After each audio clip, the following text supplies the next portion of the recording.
সরকারের পক্ষ থেকে একবার সিদ্ধান্ত হলো ইলিশ দিবে না, আবার এর থেকে বলো মৎস্য দপ্তর থেকে বলা হলো ইলিশ দিবে না, আবার কে অর্থ মন্ত্রণালয় থেকে আসলো, সরি বাণিজ্য মন্ত্রণালয় থেকে জানানো হলো যে এটা, তো যার মন্ত্রণালয় সে বললো দেবো না, যার মন্ত্রণালয় না অর্থ মন্ত্রণালয়, তারা 3000 মেট্রিক টন ইলিশের দাম কত হাজার কোটি টাকা, না কত হাজার টাকা বা কত লক্ষ টাকা বা কত কোটি টাকা, এই হিসেবের ব্যাপার আছে না।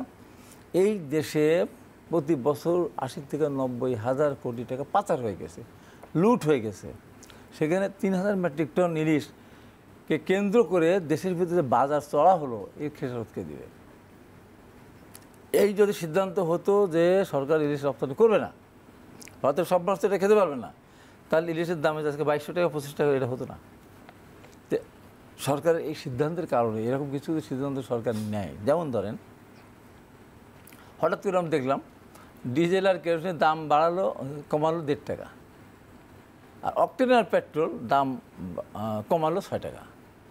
অকটেন আর পেট্রোল আমাদের বাই প্রোডাক্ট, ইম্পোর্ট আমাদের করতে হয় না, গ্যাস থেকে আসে, আপনার ফার্নেস প্রোডাক্ট যেগুলো যে আপনার ক্রুড অয়েল আসে সেখান থেকে বাড়ায়, তার দাম 6 টাকা কমানো দরকার কি?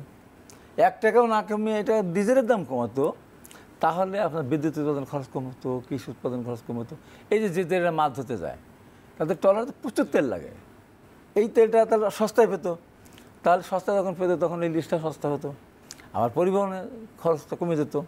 তো এই সমস্ত দিনগুলো তো আমাদের কোনো সরকার এর আগে যেন আওয়ামী লীগ একবারে ডিজেলের দাম বাড়িয়ে দিল কোনো 20 টাকা না 30 টাকা একবারে।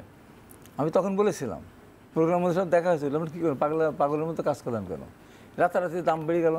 তো এখন ইলিশ নিয়ে কূটনীতি যেটা আমি বলতে চাচ্ছেন, আমি কিন্তু বাংলা ভাষায় একটা কথা বলতে চাই, সেটা হলো ভারতের প্রভাবশালী স্বরাষ্ট্রমন্ত্রী অমিত শাহ গত 3 দিন আগে বলেছে যে বাংলাদেশ দেখলে উল্টো করে বেঁধে পিটাতে হবে, বলেছে তো, বলেছে না, উল্টো করে সোজা করে দেওয়া হবে, এই ধরনের উল্টো করে সোজা করে দেওয়া। সে ওই যে ভোট, তার এলাকায় ভোট হচ্ছে, সেখান থেকে তো ঝাড়খণ্ডের নির্বাচন কেন্দ্র ওইভাবে বলেছে।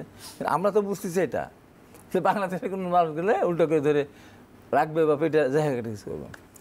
এবং দেখেন ভারত যে কাজটা করতেছে, এই যে আগামীকাল জাতিসংঘের যে ইয়েতে বাইডেনের সাথে আমাদের ডক্টর ইউনূস সাহেবের যখন কথা হবে, দেখা হবে, সবই হবে, ভারতের প্রধানমন্ত্রীর সাথে কথা হবে না কেন ভারতের প্রধানমন্ত্রীর সাথে দেখা হবে না? এর আগে হয়েছে না জাতিসংঘ যখন বাংলাদেশের প্রধানমন্ত্রী গিয়েছেন, একমাত্র একজন ব্যক্তি যিনি দুর্নীতি করেছেন, চুরি করেছেন, তার গোটা পরিবার দুর্নীতি, একটা দুর্নীতি আখণ্ড নিমজ্জিত, তার মেয়ের হাজব্যান্ড পর্যন্ত দুর্নীতি করার কারণে আটক ছিল। এতে কানাডা থেকে বহিষ্কার হয়ে যাওয়ার পরে যে সংযুক্ত আরব আমিরাত, সেই কেসের মামলাকে ইনারাও মোশাররফ সাহেব সহ তার চাচা সহ ওই পুতুলের হাজব্যান্ড, এখন তো আমরা ন্যায়।